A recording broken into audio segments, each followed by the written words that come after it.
할렐루야.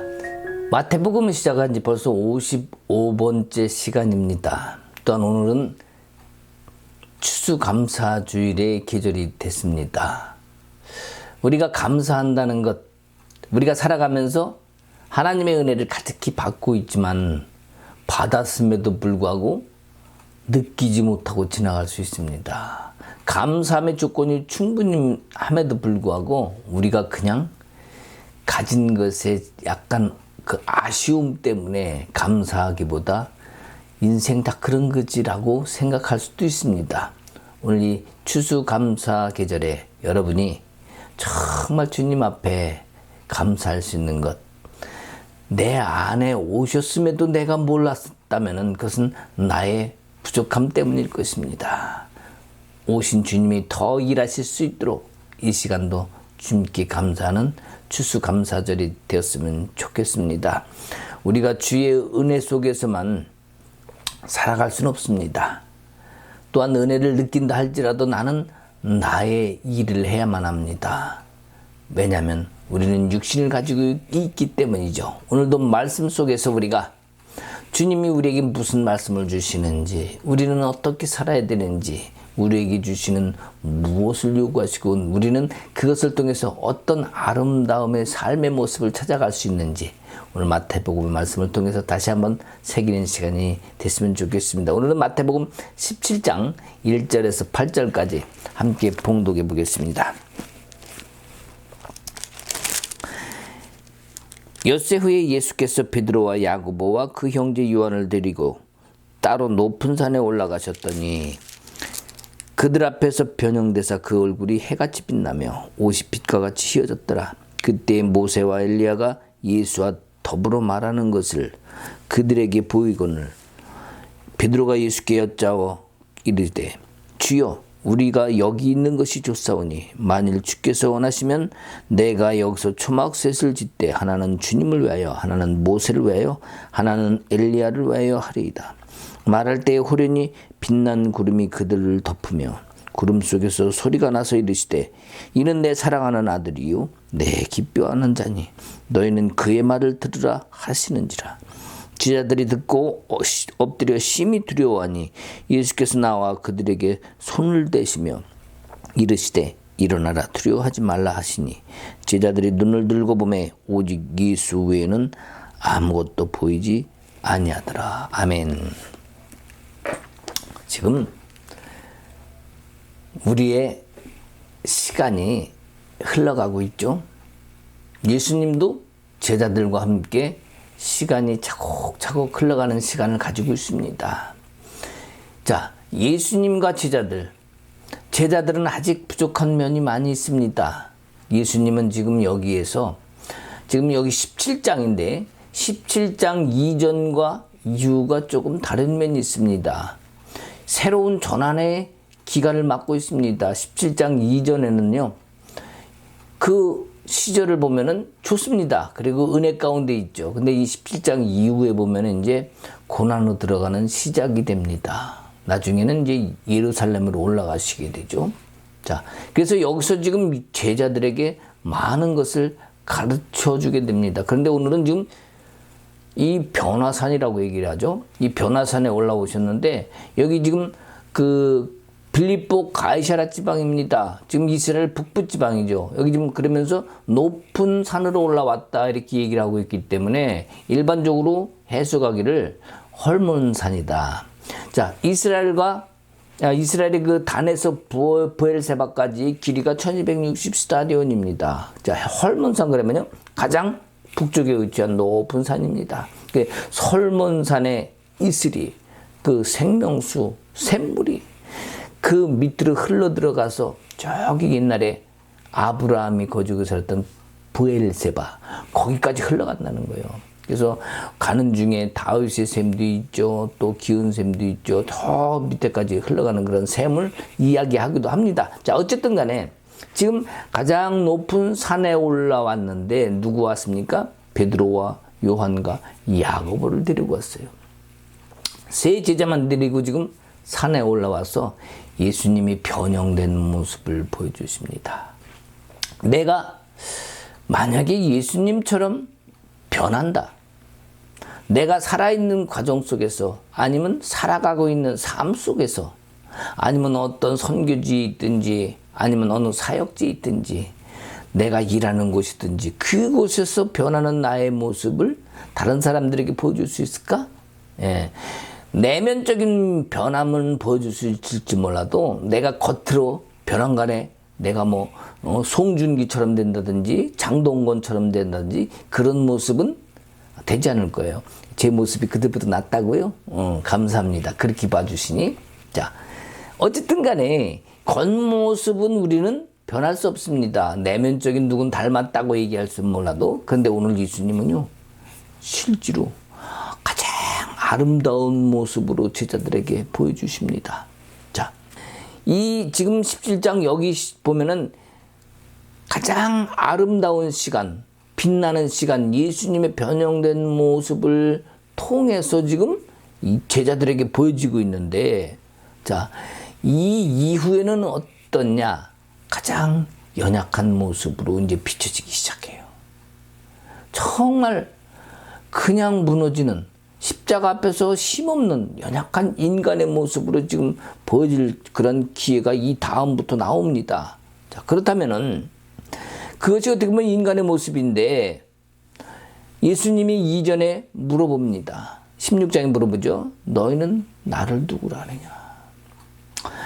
갈릴리 바닷가에서 무리를 걸어본 경험을 한번 해봤던 베드로가 얼른 툭 튀어나와가지고 주는 그리스도시요 살아계신 하나님의 아들이십니다 라고 대답을 합니다. 자, 그 대답을 베드로만 했을까요? 아니죠. 그 당시에 무리를 걷는 모습을 보고 배 안에 있던 모든 사람들이 진실로 하나님의 아들이로소이다 이렇게 이전에 이미 대답을 다 했습니다. 자, 어쨌든 그러한 간절한 그런 아주 기대에 찬 그런 고백을 했던 베드로, 내가 이런 사람이야 라고 자신 있게 나왔던 또 베드로도 보면은 이 이후에 연약한 모습이 다 드러나죠. 예수님은 우리를 위해서 그런 모습을 보여줬다고 하지만 베드로는 그렇게 자신 있게 나와서 얘기를 해놓고 가장 인간의 아름다운 모습, 배반하는 모습, 부인하는 모습, 어떻게 보면은요 베드로에겐 축복입니다. 왜냐하면 내가 연약함을 안다는 것, 나의 부족함을 안다는 것, 그 가운데서 풍성함, 부자가 부자로 계속 살다 보면은요, 예, 하나님 이 돈을 통해서, 재물을 통해서 하나님 사역을 크게 하겠습니다.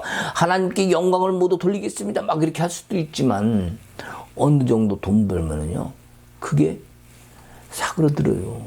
그 마음이 지금 누그러드는 것이 이것이 인간의 본성이에요. 그러나 연약함이 보여졌을 때의 사람은요, 그것을 통해서 주님, 나는 연약합니다. 주님밖에 없습니다. 오직 주님이 하셔야 됩니다. 그런 모습이 내 안에서 나오게 됩니다. 나의 연약함 때문에 오히려 주님의 강함이 드러나게 되죠. 나의 연약하고 부족함 때문에 오히려 주님을 더 굳게 붙잡을 수 있는 그런 믿음이 생기는 것이 이 인간이에요. 그래서 예수님도 베드로가 자기의 가장 낮은 곳까지 경험할 수 있는 그런 기회를 주시지 않았나 이렇게 생각합니다. 그럼 여기 있던 그 요한은 어떻습니까? 요한을 봐도 그렇죠. 요한도 밤모섬에 끌려가죠. 채석장에 끌려갑니다. 낮에 피곤합니다. 그럼에도 불구하고 예수님을 칵 붙잡습니다. 배신하지 않습니다. 그랬더니 그에게 어떻게 해요? 자, 사도 요한은요, 여기 오늘 이 장면에서 아름다운 주님의 모습을 보았어요. 그리고 나중에는 어떻게 해요? 밤모섬에서도 예수를 경험합니다. 만납니다. 그 다음에 뭘 또 봐요? 예, 천국을 봐요. 하나님의 영광을 얻는 자, 그 빛난 모습 속에서 다 경험하는 마지막까지 남아있는 사람이 바로 사도 요한이었죠. 자, 그러면 우리가 이전 모습과 지금 모습에서 무엇이 중요할까? 우리에게는 중심이 중요한 거죠. 내일도 모레도 중요합니다. 뭘 가지고 살아야 돼요? 이 내면의 중심을 가지고 주님을 따라가야 하는 이유가 있을 줄 압니다. 그래서 이전엔 비록 엄청난 억울함이라든지 엄청난 손해를 본다 할지라도 그것을 통해 예수를 만난다면, 또 예수를 만났다면 삶이 바뀌어요. 인생도 바뀌고 모든 것이 바뀝니다. 예전에 제가 고향에 한번 간 적이 있었어요. 젊었을 때 초등학교, 중학교, 고등학교를 같이 다녔어요. 시골 학교에서. 근데 초등학교, 중학교 때도 이 친구는요, 항상 거의 반에서 꼴찌를 했습니다. 키는 컸어요. 생긴 건 그런데 괜찮은데, 초등학교 때도 항상 여기 누런 코가 이렇게 항상 늘 훅하면 이걸 문질러가지고 애들이 바보라고 소리도 했습니다. 자, 어느 날 내가 서울에서요, 시골을 갔어요. 근데 우리 이제 교회가 있는데, 교회에 와서 청년들이 와서 뭐 활동을 한다고 왔어요. 보니까 그 친구가 말이죠, 젊은 처자들이랑 함께 막 찬양을 하는 거예요. 제가 저 녀석 그 녀석 아닌가? 했더니 끝나고 나서 야 흥진아 그러면서 오는 거예요. 제 이름이 한국말로 최흥진입니다. 자, 흥진아 그러면서 오는 거예요. 그래서 야 너 글자 아니냐? 했더니 나 그랬다. 멀끔하게 잘생겼어요.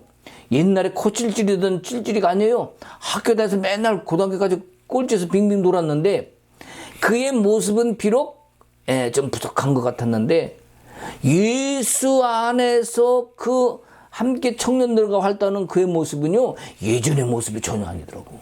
그래서 이 개과천선이 따로 없구나, 이런 생각을 했습니다. 그러면서 젊은 청년들과 함께 찬양하고 함께 어울리는 모습, 너무 좋았던 모습이 지금도 생각이 납니다. 자, 그게 어디 안에서?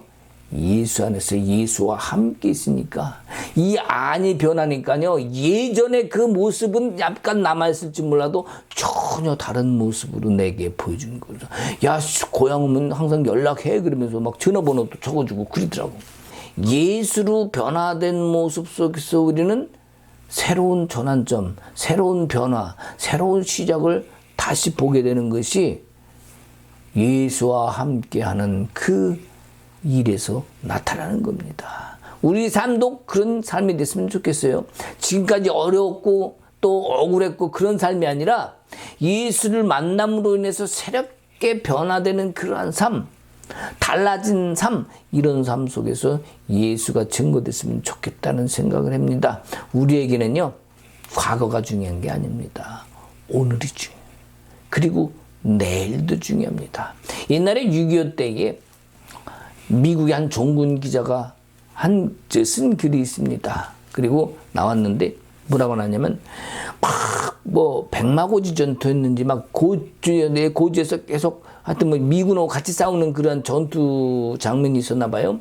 거기서 나오는데 미군들이 무서워서 정말 고개만 들면은 포탄이 계속 떨어지니까 고개 숙이고 있는데 종군 기자도 같이 있다가 두려워 떠는 미국 병사에게 물어봅니다. 지금 당신에게 소원이 있다면 무엇이 소원이겠습니까? 물어봅니다. 자, 우리가 생각할 때 여기서 살아남는 거든지 아니면 전쟁을 이기는 거든지 그렇게 대답을 해야 될 거 아닙니까? 근데 그 병사의 대답은 달랐습니다. 나에게는 내일이 있었으면 좋겠습니다. 무슨 얘기예요? 당연히 그 안에 살아나는 것을 전제로 하는 거죠. 그 안에 뭔가 전쟁의 결과를 전제로 하는 거죠. 내일이 있으면 좋겠다. 내일이라는 것은 단순히 내일뿐만이 아니고 그 다음에 내일입니다. 그렇죠, 여러분? 그러면 그 병사가 외쳤던 나에게도 내일이 있었으면 좋겠습니다라는 것을 종군 기자가 쓴 것을 나중에 이제 발표를 한 거죠. 감동을 받았어요. 비록 남의 나라에서 전쟁을 하고 있지만 그에게 소망은 지금 당장은 어려움은 있지만 내일의 소망을 가지고 살아간다는 것, 우리에게도 또한 역시 중요하지 않겠습니까? 예수를 믿는 사람은요, 과거를 중요하게 여기는 건 안 좋습니다. 교훈으로는 삶 때 지금 right now, 지금 오늘이 좋습니다. 중요합니다. 그리고 내일 동안 오늘을 통해서 비춰질 수 있는 그러한 삶이 우리에겐 필요하다고 생각합니다. 자, 두 번째 보면은 왜 예수님이 이 영광의 모습을 보여주셨을까? 굳이 그렇게 안 해도 될 텐데, 만약에 제자들을 시험하는 거라면, 만약에 그 갈릴리 바다에서 베드로가 빠졌던 때 있죠. 자, 그때처럼, 자, 베드로가 믿음이 없어서 빠졌어요. 넌 안 되겠다, 이놈아, 비켜라. 자, 요한아, 너 한번 걸어봐. 야고보, 너도 걸어봐. 다른 제자들 다 한 번씩 걸어보면서 너는 합격, 불합격, 이렇게 할 수도 있잖아요. 자, 예수님은 지금 제자들을 시험하기 위해서 예수님의 아름다운 모습을 보여주는 게 아닙니다. 자, 예수님은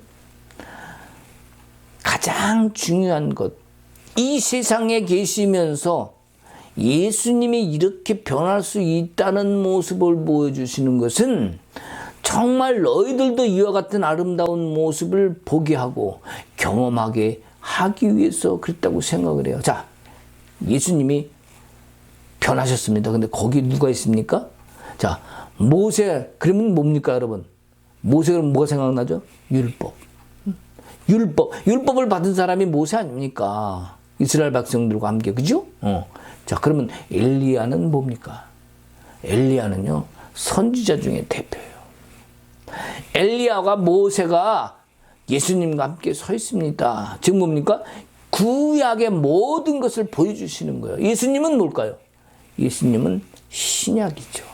새로운 전환을 맞는 그 순간입니다. 근데 그것이 그냥 나타난 것이 아니라 가장 아름다운 모습으로 제자들에게 보여집니다. 자, 그러면 제자들은 그걸 보고 야, 뭔가를 깨달았느냐? 깨닫지는 못해요. 단지 뭡니까? 그 영광의 장면, 우리가 임재 뭐 그런 거 얘기합니다. 주님의 임재가 임하게 하옵소서 막 이렇게 이야기합니다. 자, 예수가 영광을 받고 예수가 임재를 가운데 서 있다면 나도 또한 그것을 보는 나도 그 영광 가운데 있는 거라는 사실을 알아야 됩니다. 우리는 보통 임재 그러면 그냥 옷이 없어 그러는데 예수가 그 안에 함께 있어야 영광도 임재도 있는 거예요. 예수와 영광과 따로 떼어놓는다? 있을 수 없습니다. 예수님이 계신 곳에 하나님의 영, 성령도 함께 있는 겁니다. 자, 어쨌든 그러면 이 제자들의 모습을 한번 봐봐요. 자, 모세를 봤어요. 엘리야를 봤어요. 예수를 봤어요. 자, 그런데 그들의 반응이 어떻습니까? 주님, 여기가 좋사오니. 자, 아름다운 모습은 받아치고 분명히 그들은 산속에 산호에 올라서 배도 고팠을 거예요. 주님, 이제 그만하고 빨리 가서 밥 먹읍시다. 배고파 죽겠습니다. 이것이 인간적인 말이 돼야 되잖아요. 근데 뭐라고 얘기를 합니까? 여기가 좋사오니. 자, 초막을 셋을 위해서 초막을 짓고 여기서 그냥 살겠다는 거예요. 그 하나님의 영광, 예수의 영광, 아름다운 모습을 보고요. 그들도 취해서 그 영광 가운데 있으니까 세상의 배고픔, 어떠한 모습이 보이지 않는 거예요. 느끼지 않는 거예요. 그죠? 그 영광이 너무 좋은 거예요. 우리가 천국 가면 그렇다고 얘기를 하죠. 천국 가면은요. 뭐 질병도 없죠, 싸움도 없죠, 배고픔도 없죠. 그러니까 좋다고 그러잖아요. 자, 지금 이 제자들이 그것을 느끼고 있는 거 아니겠습니까? 예수와 함께하고 있는 그 시간, 그 임재의 시간이라면요, 배고픔 필요 없어요. 그냥 초가집이라도 거기가 좋다는 거예요. 우리도 살면서 그러죠. 비록 월세방에, 지하에, 아니면 옥탑방에 산다 할지라도 정말 심령이 부자면요, 저 밑에서 우리는 5층에 산다, 3층에 산다 자랑 떵떵거리는 사람이 있어도 그것이 부럽지 않아요. 우리 집이 세 채다 그래도 그 사람이 부럽지 않아요. 뭐요? 오히려 그것을 자랑하는 그 사람이 불쌍해 보여요. 왜? 돈이 있다고 행복한 게 아니거든요. 내면이 풍성한 사람이 행복한 거죠. 자, 지금 추수감사절입니다. 이 시대에 우리가 하나씩 쌓아와서 1년을 거쳐 계절을 거쳐오면서 아름다운 열매를 맺었어요. 또 다시 말하면 우리가 인생길을 걸어오면서 아름다운 나의 신앙적인 열매를 맺어서 내가 성숙해졌다고 생각해 봅시다. 자, 신앙의 성숙. 그 성숙은요, 모든 것을 뛰어넘게 합니다. 성숙은요, 모든 것을 이기게 합니다. 성숙은요, 부족한 것이 보이질 않아요. 왜? 그 성숙 속에 하나님의 영이 임하기 때문에 하나님의 지혜가 임하고 하나님의 지혜가 내 지혜로도 드러나기 때문에 오히려 안 보일 게 보여요. 그리고 때로는 뭐 보지 않아야 될 것도 보이고 되지만 느낄 것, 보이는 것 자체가 다르게 보이고 다르게 느끼는 겁니다. 그러니까 주님의 은혜 부족한 건데도 거기서 감사하고 주님께 영광을 누리고 이런 신앙인의 상태가 나오는 겁니다. 그래서 주님을 닮아라. 주님을 닮아라. 오늘 하루 한 시간이 주님을 닮아가는 그런 모습의 신앙이 우리가 자라가는 그런 것이 돼야 된다는 것을 얘기하는 거죠. 그래서 신앙의 성장은 누가 합니까? 자, 성장은 내가 할 수 없어요. 신앙의 성장은요, 하나님이 함께 하셔야 성장이 됩니다. 결국 그 성장과 성숙을 위해서는 내가 내 의지로 그것을 하나님께 함께 가려고 노력을 해야 되고, 내가 주님과 함께 주의 영과 함께 하나 되는 그 과정을 거쳐야만 성숙이 이루어집니다. 하여튼 이 성숙이라는 것이 열매고, 우리가 지금 추수감사절이지만 아름다운 열매는 성숙의 열매예요. 우리가 성령의 열매를 맺는 것처럼 성령의 열매는 괜히 나옵니까? 성숙이 없으면 그 열매 안 나옵니다. 인간적인 열매만 나오죠. 막 인간적인 본성, 더러운 거, 승질, 성격 뭐 이런 거 나오잖아요. 자, 그런 게 아닌 하나님의 지혜로 이루어진 모두 다 괜찮을 수 있는 그러한 영광의 그것을 느끼는 임재의 시간. 오늘 제자들이 맛보고 사는 것처럼, 그리고 여기가 좋사오니 하는 것처럼 우리의 신앙도 지금 어떤 상황 속에 있다 할지라도 주님 여기가 좋사오니 이 모습이 돼야 됩니다. 바로 이것이 예수님과 영광을 함께 한 사람들의 모습이 되는 거예요. 그래서 내가 누구한테 뭐 선물을 준다. 어떤 특별한 선물을 줘요. 자, 선물을 주면은 내가 받았어. 그러면 나도 받았으니까 나도 또 선물을 줘야겠구나. 자, 선물을 주고 받는 이게 의무적으로 주는 거라면 이건 선물이 아닙니다. 뭡니까? 이건 물물교환이죠. 그죠? 선물이 아닙니다. 그런데 예수님이 주시는 은혜는요, 진정한 선물이에요. 뭐예요? 값없이, 대가 없이 주는 거, 이게 선물이란 말이죠. 다시 돌려받으려고 품앗이 하려고 하는 것은 선물이 아닙니다. 근데 예수님은 값없이, 조건 없이 주는 선물. 그리고 그 때문에 그것이 은혜가 된 거예요. 누구의 은혜? 하나님의 은혜. 예수 그리스도의 은혜. 우리가 그것을 맛보고 받아들이니까 모습이 달라지는 거예요. 그래서 영광을 함께한 경험한 사람들의 모습이 아까 얘기한 것처럼 바뀝니다. 삶의 모습도 바뀌고 생각도 바뀌고 모든 것이 바뀌는 거예요. 그래서 나의 나된 것은 오로지 주의 은혜다라고 생각했던, 말씀했던 사도 바울의 모습처럼 우리도 주님의 은혜로 바뀌어진 모습이 세상 속에 드러날 때 저 사람은 하나님의 사람인가 봐, 그런 고백을 드릴 수 있지 않겠습니까? 우리가 교회도 뭐 큰 교회 다니는 사람 있죠. 큰 교회라고 그래서 대단한 일, 하나님이 축복받은 교회가 아닙니다. 물론 그럴 수도 있죠. 아니라고 할 수는 없죠. 그러나 중요한 것은 뭐예요? 우리의 영혼이에요. 작은 교회는 주님, 우리는 왜 부흥이 요거밖에 안 됩니까? 사람 숫자로 절대로 부흥을 얘기하지 마십시오. 교회 크기로 절대로 교회의 부흥을 얘기하지 마십시오. 내면에 있는 영혼의 부흥이 있어야 됩니다. 그 안에 예수, 하나님의 영, 성령이 없다면 서로 교회 안에서도 쌈박질해요. 시기해요. 그리고 서로 잘났다고 선교 헌금을 분배를 해도요, 서로 내가 더 갖겠다고. 왜입니까? 내가 하는 장소에서 더 큰 영광을 본 것처럼 하게 하기 위해서죠. 그런 일이 있을 수 있습니다.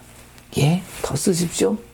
또 우리는 우리대로 주님 주신 은혜로, 내가 부족하면 또 내가 또 주의 은혜로 낼 수도 있는 그런 은혜를 우리 교회 안에서 이루어져야 되는데, 크기로 아니면 인원으로 절대 그것이 부흥이고 성장 아닙니다. 부흥 성장은 여기 내 성전에서 일어나는 거예요. 아름다운 내 성전의 부흥 발전이 일어났다면요, 세상 어디 가도 사람들이 나를 다시 봐요.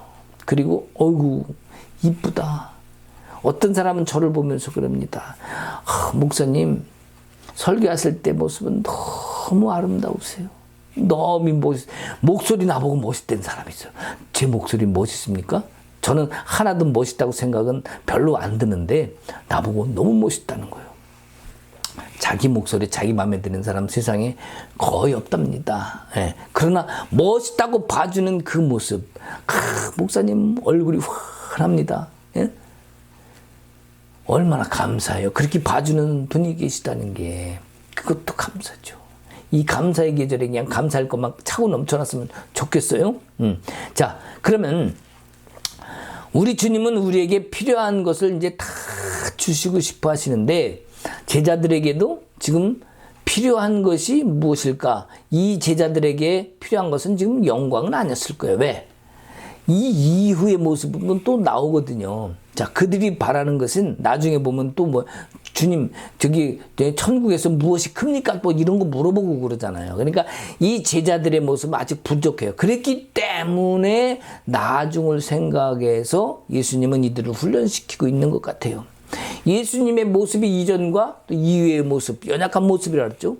베드로도 그런 고백했다가 이 이후에는 점점 낮은 모습, 최저의 모습까지 보게 된다고 얘기를 했죠. 자, 그렇다면은 나의 나됨을 보고 나의 연약함을 감사하는 사도 바울처럼 또 자기의 연약했던 모습 때문에 주님께 헌신하고 끝까지 십자가의 길을 갔던 베드로처럼 우리도 이제는 어떤 모습으로 주님께 갈 것인가? 바로 우리의 신앙의 성숙입니다. 그것 빼고는 없어요. 영원히 서면요, 우리는 사람을 분별하게 되고 세상의 모든 것이 다르게 보이기 때문에 싸울 일이 생겨도요, 싸울 생각이 없어요. 싸울 생각이 안 나는 것도 은혜죠. 그죠? 예수가 함께 있기 때문에 예수가 나를 도우시기 때문에 그것이 싸워야 될 것으로 보이지 않고 오히려 긍휼한 마음, 오히려 섬기는 마음이 저절로 생기니까 안 싸우게 되는 거예요. 안 싸워도 괜찮을 수 있기 때문에 안 싸우니까 그것도 은혜입니다. 자, 그렇다면 우리의 성장, 성숙 이렇게 아까도 얘기했는데 결국엔 성숙은 나의 몫이에요. 나의 뜻대로, 나의 결과로, 나의 잘한 결과죠. 그래서 내 영혼의 성숙이 중요하다. 우리는 그렇게 얘기를 하는 겁니다. 우리가요, 세상이 얼마나 험악한지, 아니 뭐 험악하다고 그러기는 그렇고 어떤 모습으로 사는지 시장에 가서 한 10년을 있든지 공사판에 가서 10년을 있든지 보면요, 아주 세상을 아주 잘 알게 됩니다. 제가 젊었을 때 시장에서 우리 형님이 그 시장에서 그 영등포 과일 도매상을 했어요. 지금 뭐 가락동 시장 그런 거 있잖아요. 영등포에 그런 게 있었어요. 그래갖고 방학 때 가서 가끔 도와줬습니다. 그러면은요, 아주 험악해요. 새벽에 장사를 하는데 막 새벽에 과일 상자 뭐 이런 시골에서 온, 고향에서 온 어떤 지방에서 온 그런 것들을 막 10짝, 100짝, 몇백 짝씩 싸놓고 팝니다. 몇천 짝씩 막 싸놓고 그러면 짝으로 도매로 팔아요. 근데 사람들이 오면은요, 옆에 우리 형님은 그래도 욕을 안 해. 근데 옆에 아저씨 보니까 그냥 나이가 많던 적던 욕으로 시작해서 욕으로 끝납니다. 깜짝 놀라서 처음에는. 그래서 우리 형을 다시 한번 봤어. 우리 형도 또 저렇게 욕하는 거 아니야? 근데 우리 형은 그렇게 욕은 안 합니다. 근데 보니까 사람들이 딱 사람을 보고서는 강한 말을 해야 될지 약하게 해야 말을 될지 벌써 판단이 오나 봐요. 그냥 젊은 사람이건 나이 먹은 사람이건 막 욕으로 시작해서 막 그렇게 해야 그냥 뭐 그랬어. 그리고 한 번 같이 일하는 사람이 미국에서 같이 일하는 사람이 남대문 시장에서 일을 했을 때 옷장사를 했을 때요. 입이 얼마나 거친지 우리끼리 얘기를 하다 보면은 뭐라 그럴까, 쌍욕이라고 그래, 쌍스러운 소리, 그죠? 우리가 보통 일반적으로 쓰지 않는 그런 말들이 막 튀어나와요. 자, 그것은 뭐예요? 그런 속에서 생활을 해왔기 때문에 그것이 몸에 밴 거예요.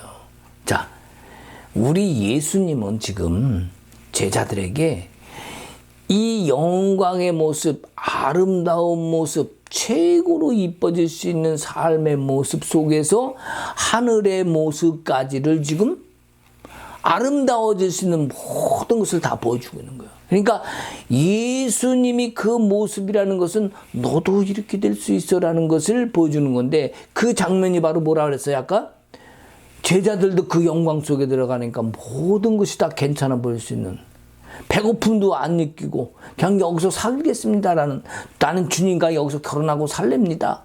당신이 신랑 하시고 나는 신부가 되겠어. 그런 심정, 그런 모습으로 바뀌는 거예요. 그러니까 예수님은 여기서 제자들에게 당신의 모든 것을 보여주시고 모든 것을 제자들에게 다 주고 싶은 거예요. 우리에게 예수가 나에게 다 보내주고 또 내가 받길 원하는 겁니다. 자, 여러분의 심령 속에 하루하루 살면서 예수를 담아보는 그런 삶을 살아야 되지 않겠습니까? 그래서 예수님은 예수를 다 보여주신 거, 하나님이 하나님을 보여주신 것을 다 보여주신 거예요. 그리고 영을 부어주시는 거예요. 그 장면이 오늘의 장면이었다는 사실입니다. 그래서 지금도 하나님은 나에게 당신을 보여주길 원하시고 나에게 하나님의 영이 부어지길 원합니다. 그런 다음에 성령도 내 안에 오길 원하시는 거예요. 그래서 성령이 나를 주장하고 나의 모든 것을 바꿔놓길 원하시는 거죠. 어떤 모습으로? 예수 닮은 모습으로. 하나님이 하나님을 주시려는, 즉 예수가 예수 당신을 제자들에게 다 주시려고 하는데 또 그 훈련 상황 속에 지금 가르침 속에 있는데, 자, 왜 예수님을 예수한테 주려고 할까요? 그 목적이 어디 있을까요? 좀 아까 얘기했죠? 하나님의 영을 나에게 주신, 즉 성령을 부어주시려고 하는 거예요. 예수가 아니면 예수를 통하지 않고는 올 수 없다는 사실을 오늘 지금 훈련하고 계획시키고 있는 거예요. 배워서 훈련한다. 우리는 뭐 성경 공부도 많이 배우죠. 성경 공부 교재도 잘 만듭니다. 자, 교재도 어떻게 보면은요, 가르친다고 만들어 놓고 성경적인 것 같지만 어떻게 보면 인간적인 것일 수도 있어요. 그러니까 실제 어떤 교재를 가지고 성경을 배운다, 어떤 훈련을 한다, 프로그램이 있다, 이런 것이 모두 남보다 인간적일 수도 있다는 거예요. 진정한 것은 뭐예요? 훈련의 모습, 시험하고 이런 것이 아니라 내 안에 성숙, 뭘로? 영혼의 성숙이 이루어지면 안 되는 거예요. 그러니까 우리는 영이 중요하구나, 우리의 영혼의 성장이 중요하구나, 이걸 첫째로 잊어먹으면 안 됩니다. 그것이 전제된 상태에서 성경 공부도 교재로 배우고 이렇게 되는 것이지, 먼저 지식을 먼저 들어가다 보면 뭐예요? 나는 이런 것도 알아, 난 이만큼, 너만 아냐? 나도 신학교 나왔어, 너만 나왔어, 이렇게 될 수 있다니까요. 말은 하는데 지식은 있는데 하나님의 영은 없어버리면 어떡하겠어요? 안 되죠. 큰일 나죠. 자, 그래서 우리가 이제는 그 하나님의 영광을 함께 누렸던 제자들처럼 우리도 이 땅에 살면서 예수와 동행하고 성령과 함께 하는 것을 증거될 수 있어야겠다. 자, 그럼 오늘 세 번째, 왜 제자들이 오늘 5절부터 나오는데 두려워하는가? 왜 두려워하는가? 예수님은 두려워하지 말라고 얘기하죠. 왜 두려워하는가 하는 문제예요. 자, 여기 5절에 보면은 세례 요한에게 세례를 받고 올라오실 때처럼 이는 내 사랑하는 아들이라고 그러죠. 내 사랑하는 자요, 사랑하는 아들이라고 얘기합니다. 그죠? 이는 내 사랑하는 아들이요, 내 기뻐하는 자다, 이렇게 얘기를 하던 그것이 여기 똑같이 예수님이 지금 변화산에서 이 지금 변화된 상태에서 하늘로부터 들려옵니다. 자, 여기 보면 5절에 나오죠. 말할 때 호련히 빛난 구름이 그들을 덮으며 구름 속에서 소리가 나서 이르시되 이는 내 사랑하는 아들이요 내 기뻐하는 자니 너희는 그의 말을 들으라 하시느니라. 그러니까 부드러운 주님의 음성일 텐데 그 빛나는 구름이 빛난데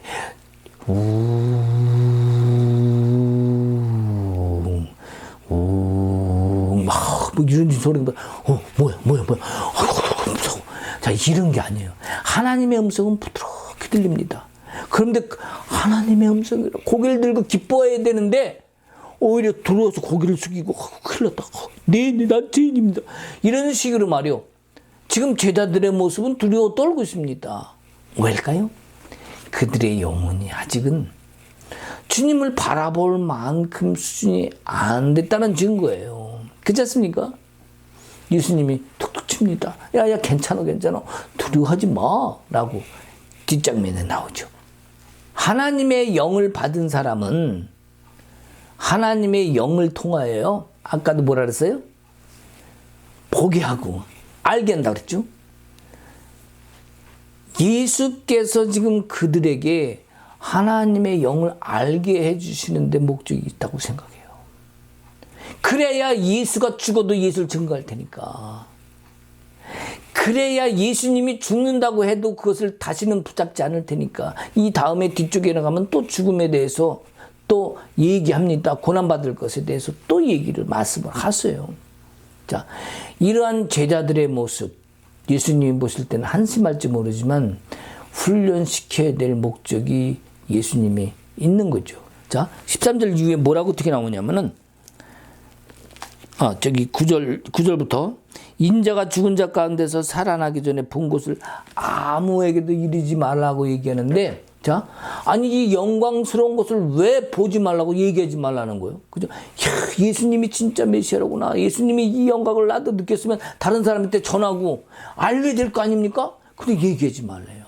자, 이 이후에 보면 뭐라고 그러냐면, 서기관이 엘리야가 먼저 와야 하리까 제자들이 묻습니다. 자, 뭐라냐면 서기관들. 자, 말라기에 보면은 예수님이 메시아가 오시기 전에 이 엘리야가 먼저 올 거라고 얘기를 합니다. 그러면 서기관들도 엘리야가 먼저 와야 된다고 얘기하는데, 세례 요한이 와서 능력이 있었다고 이미 얘기를 합니다. 성경에는 그 능력이 나타나는 것은 별로 나타나지 않지만 성경은 그렇게 얘기를 하고 있어요. 자, 그러면서 예수님이 뭐라고 말씀하시냐면, 내가 너에게 말하느니 엘리야가 이미 왔다는 거예요. 사람들이 알지 못함으로 임의로 대우하였도다. 자, 세례 요한이 광야에서 외칩니다. 그의 소리가 진리였어요. 그러나 아무도 그를 인정하지 않아요. 엘리야가 먼저 와서 메시아가 오실 것을 준비하였는데 아무도 그것을 인정하지 않냐고 함부로 대한 거예요. 임의로 대한 겁니다. 그래서 죽여버린 거예요. 자, 그랬기 때문에 예수님도 이제는 그러한 장면을, 예수님도 그렇게 된다는 것을 또한 말씀하고 있는 거예요. 그러면서 예수님이 하신 말씀이, 그제야 그 말을 듣고 인자도 이와 같이 그들에게 고난을 받으리라. 나도 세례 요한이 했던 것처럼 고난을 받으리라. 다시 한번 또 얘기하는 거죠. 그제서야 제자들이 예수께서 말씀하신 것이 세례 요한인 것을 알더라. 그러니까 세례 요한이 엘리야처럼 미리 와서 준비한 자였는데 사람들은 몰랐다. 지금 이 변화산에 이 변형된 이 모습, 아름다운 모습, 세상에서 가장 멋진 모습, 빛나고 빛나는 아름다운 모습, 누굽니까? 예수의 모습이죠. 그것을 본 제자들의 입에서 이제 자랑하고 싶은데 하지 말라는 그것을 통해서 또한 예수님은 왜 그러야 되는지를 또 뒤쪽에 말씀하고 있습니다. 자, 그러면 예수님은 뭐라고 보통 우리가 얘기를 하죠? 나무라고 얘기해요. 나무. 그죠? 왜 나무입니까? 나무를 키우게 하려면 물을 줘야 되죠. 자, 그 물을 주시는 이, 키우시는 이가 누구죠? 만약에 그것이 영이라면 그것을 키우시는 이는 하나님이에요. 자, 예수가 내 안에서 나무가 됩니다. 겨자나무가 되든 무슨 포도나무가 되든. 자, 겨자나무를 우리 예를 들었죠. 자, 만약에 근데 내 심령 속에 예수의 나무가 와서 씨앗이 와서 자란다고 생각해 보십시오. 뭘 먹고 자랄까요? 생명수? 말씀? 그죠? 영적인 말씀. 하나님의 말씀을 먹고 자란 내가 성장되고 성숙이 되면은요, 어떻게 돼? 나무가 크면 새들이 옵니다. 애들이 와서 그 그늘 밑에서 놀기도 해요. 나무에 올라타기도 합니다. 짐승들도 와서 있습니다. 열매도 열릴 수 있어요. 또 짐승들도 와서 먹을 수도 있습니다. 애들도 따먹을 수 있어요. 자, 따먹을 수 있다는 그 나무, 그 큰 나무일수록 역할도 큰 역할을 하겠죠. 그렇지 않습니까? 자, 뿌리가 약하다. 나무는 커. 그러면은 바람이 불면 어떻게 될까요? 피카닥 쓰러지겠죠. 뿌리도 깊고 나무도 풍성하면 아름다운 나무가 되는 거예요. 어떤 바람에도 흔들리지 않고 쓰러지지 않는 나무. 이 영혼 말씀으로 뿌리박아서 내 영혼의 성장과 성숙을 이루는 그런 모습이라면 우리는 세상에서 흔들리지 않습니다. 어떤 환경 때문에, 억울함 때문에, 자존심 상한 것 때문에 흔들리지 않아요. 그런 흔들리지 않는 나무를 내 안에 키워야 되겠습니다. 그래서 오늘 결론으로 말씀드리는 것은 메시아가 왔음을 지금 선포하는 겁니다. 제자들에게 지금 확실히 내가 메시아라는 것을 알려준 거. 이것이 선포 아니겠습니까? 구약을 통해서 이제 신약이 시작된 것을 알립니다. 이제 모세와 엘리야를 보내고 이제 예수 그리스도 신약의 시대가 새로운 전환이 되었음을 제자들에게 지금 가르쳐주고 있는 거예요. 그러면서 예수가 내가 죽을 거라는 걸 얘기하는 것은 나를 너희에게 주겠다는 거예요. 그 영광을 너희에게 주고 너희도 경험했던 것처럼 이제 내가 죽음으로 너에게 모든 구원과 하나님의 역사를 너에게도 주겠다는 거예요. 너희는 뭐 하라는 거죠? 받으라는 거죠. 그걸 받으라는 거예요. 그걸 받은 자, 하나님의 영을 받을 수 있는 거고 바로 뭐예요? 성령이 내 안에 올 수 있다는 거. 그 말씀을 예수님은 이 오늘 말씀을 통해서 주시는 겁니다. 하나님을 너희 심령 속에 주겠다는 겁니다. 나로 인해 너희는 변화된 삶을 살라는 거예요. 나로 인해 너도 이제 새로운 삶 속에서 나를 증거하라는 겁니다. 내가 죽더라도 너희는 절대로 실망하지 말고 내가 오늘 이곳에서 보여주었던 것처럼 하늘의 영광이 너에게 임하리라. 이 말씀을 오늘 주신다고 볼 수 있습니다.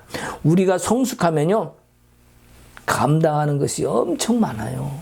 우리가 성숙하면요 모든 세상을 다 끌어안을 수도 있어요. 나 자신을 먼저 이해하는 그런 삶이 되겠죠. 비록 어떤 공격이 들어와도 괜찮아. 그러면 아내나 남편을 이해할까 안 할까? 하죠. 자식들 이해하죠. 야, 난 지금 이라도 못하냐 하기보다 너는 할 수 있어. 너는 잘할 거야. 아빠만 너를 믿어. 이런 삶의 모습이 옆에 사람들을 감동시킬 수 있어요. 예수 모습이 내 안에서 드러날 수 있습니다. 이것이 진정한 내가 하늘의 영광의 빛을 받은 그 모습. 그것으로 이제 어떤 그 나타난 현상 때문에 두려워하는 것이 아니라 그것을 내가 받음으로 넉넉함으로 바뀔 수 있는 성숙된 신앙으로 되는 이제 여러분도 예수를 받으십시오.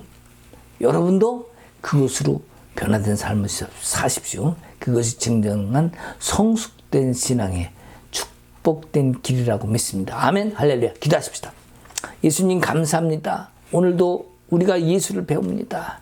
내 안에 예수를 담고 주님과 함께 살아감에도 불구하고 우리는 매일매일 흔들리며 매일매일 삶 속에서 변화된 삶이 아닌 오히려 세상에 매여서 문제를 가지고 씨름하는 삶을 사는지도 모릅니다. 이제는 문제를 씨름하는 자가 아니라 오히려 주님의 배 그것을 내려놓고 주님과 함께 세상을 바라보는 눈이 달라지고 생각하는 것도 달라지고 하나님의 지혜로 생각할 수 있는 그러한 신앙의 여정을 가는 우리가 되게 하옵소서.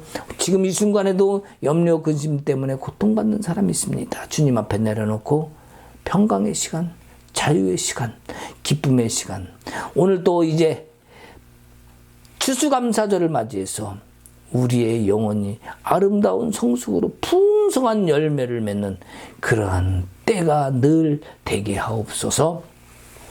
이제는 우리 주 예수 그리스도의 은혜와 하나님 아버지의 크신 사랑과 성령님의 감화감동 교통하심과 역사하심이 이제 새로운 마음으로 주님을 담고 아름다운 영광을 담은 품은 자로서의 이 세상에 변화된 삶을 살겠다고 다짐하는 모든 성도들 위해 이제로부터 영원토록 함께 있을지어다. 아멘.